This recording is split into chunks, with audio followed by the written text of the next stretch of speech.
Dulu kerajaan Aceh yang besar, 4 kerajaan Melayu di bawah, Aceh di atas. Turun ke bawah kerajaan Melayu Langkat. Itulah Masjid Azizi yang besar di Tanjung Pura.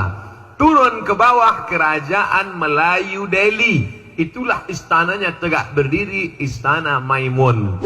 Turun ke bawah kerajaan Serdang. Itulah kampung halaman Al-Mukarram Ustadz Ahmad Muhajir. Turun ke bawah kerajaan Melayu Asahan. Ada seorang raja bernama Sultan Iskandar Muda.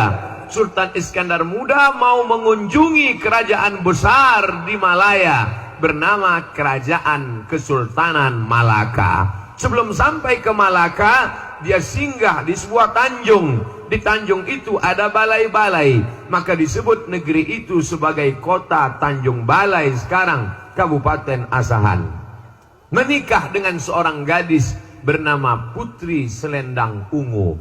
Lalu kemudian hasil pernikahan itu lahir seorang anak laki-laki bernama Abdul Jalil. Itulah yang menjadi sultan pertama Kerajaan Melayu Asahan, Sultan Abdul Jalil, yang mengalir darah Sultan Iskandar Muda dalam dirinya. Maka 4 kerajaan ini yang sekarang disatukan dalam Provinsi Sumatera Utara berbatasan langsung dengan Kerajaan Siak Sri Indrapura Riau. Ketika itu 4 ini tidak berani diusik oleh Belanda. Kenapa? Karena ada serigala singa besar menjaga dia. Persis seperti saya saat ini. Saya saat ini berceramah, maka semua mahasiswa Civitas Akademika diam mendengarkan. Padahal yang ceramah ini hanya LCMA. Lagi cemas menghadapi anak-anak unsia. Kenapa mahasiswa ini bisa tenang mendengarkan? Sebetulnya yang dipandang bukan yang ini, tapi ada singa-singa besar di belakang. Yang gagah, yang perkasa, yang profesor, yang guru besar. Mereka yang ada di belakang. Disangka orang ini yang didengarkan. Bukan. Inilah bahasa Melayu istilahnya menumpang tuah. Jangan sampai kita tidak sadar diri, tahu diuntung. Merasa kita yang bertuah. Belanda tidak berani mengusik kerajaan-kerajaan kecil ini. Kenapa? Karena ada kerajaan Samudra Pasai, kerajaan Aceh yang besar. Tapi mereka sadar, ini Aceh tidak bisa dirusak dari luar. Makin diserang dia makin kuat, makin diserang dia makin hebat, makin diserang dia makin kokoh. Mereka berpikir bagaimana merusak Aceh. Akhirnya mereka rusak dari dalam lewat perbedaan pendapat bernama ikhtilaf. Perpecahan muncul dari dalam. Siapa yang merusaknya? Yang merusaknya bukan orang dengan rambut gondrong, dengan gaya Belanda, Tuan Menir. Bukan. Siapa yang merusaknya? Yang merusaknya adalah orang yang bersorban, pakai jenggot panjang, pakai jubah. Yang kebetulan sifatnya sama. Jangan tersinggung dulu. Ini cerita masih panjang. Yang merusak Aceh adalah orang yang bersorban, pakai jubah 2 lapis, pakai jenggot panjang, gaya-gaya ulama. Siapa namanya? Syekh Abdul Ghafur. Baru saja pulang dari Makkah Al-Mukarramah, belajar Syafi'i, belajar Maliki, belajar Hanafi, belajar Hambali. Dia kuasai perbedaan mazhab, tapi tujuannya ingin mengobok-obok umat Islam dari dalam. Dia pun pulang dengan karisma ulama. Bajunya ulama, isinya snok, hor, gronye, setan, laknatullah alaih.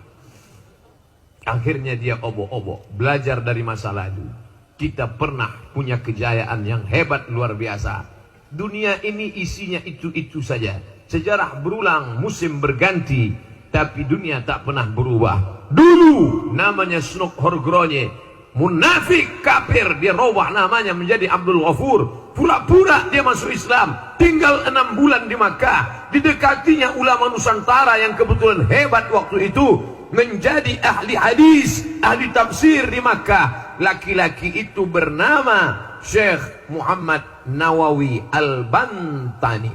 Al-Bantani sudah jadi provinsi Banten. Satu lagi ulama besar menjadi imam Masjidil Haram, Syekh Ahmad Khatib Al-Minqari. Al-Mingkabawi. Al-Mingkabawi suku besar Minangkabau. Bukan sekedar rumah makan sederhana, tapi juga bumi Minangkabau yang melahirkan ulama. Maka hari ini kita sedang seperti yang tertulis di baliho belakang, melalui silaturahim kita tingkatkan ukhuwah kebangsaan. Orang Banten pernah besar, orang Minangkabau pernah besar. Aceh jangan tanya lagi tentang kebesarannya. Yang menulis kebesarannya siapa? Saya dengan mata kepala saya sendiri melihat di perpustakaan tempat saya kuliah, Darul Hadis di Rabat, Maroko. Lalu saya buka buku itu, ditulis oleh seorang laki-laki explorer dunia, keliling dunia dia. Sebelum dia pergi ke Aceh, dia umroh dulu di Makkah. Tawaf, sa'i, tahallul, dia langkahkan kaki dari Masjidil Haram. Bismillah tawakkaltu 'ala Allah, la haula wala quwata illa billah. Dia lanjutkan perjalanan. Dia pun bercerita dalam buku itu, aku sampai ke sebuah negeri bernama Sumatra. Dia tulis di situ, Sumatra. Di pucuknya aku turun, aku lihat rajanya menghormati ulama. Ulama-ulama diberikan naik kuda dan gajah. Kuda dan gajah waktu itu mungkin sekarang Alphard lah. Bukan maksudnya ulama mau dikasih mobil dinas, enggak, sikit pun tidak ada. Jangan tersinggung. Kadang penguasa ini kalau kita ngomong ini dia tersinggung. Ya kalau mau dikasih ya nggak apa-apa. Aku melihat ulama dan rajanya akrab. Mereka berjubah warna baju dan putih. Apa nama bukunya? Kalau tidak percaya, sudah diterjemahkan ke bahasa Indonesia yang tidak bahasa Arab. Bukunya berjudul Rihlah Ibni Battutah. Makamnya masih ada sekarang di Maroko. Makanya nama saya buat di internet Somad Maroko. Banyak orang nanya, kenapa Ustadz buat Somad Maroko? Kenapa tidak Somad saja? Pengalaman pernah saya tulis di Google Somad, keluar sinetron Bang Somad. Maka saya buat Somad Maroko. Karena saya pernah kuliah di sana. Dan yang paling banyak di antara 30 sekian provinsi di Indonesia, di antara anak-anak bangsa yang paling banyak kuliah di Maroko adalah anak Aceh. Tapi terus terang, saya sama anak Aceh dulu waktu di Maroko kurang suka, kurang senang. Kenapa? Mereka duitnya banyak. Beasiswa dari APBD. Itulah. Maka saya tinggal di asrama. Kurang suka. Sampai sekarang alhamdulillah. Yang paling banyak ngundang saya malah Aceh.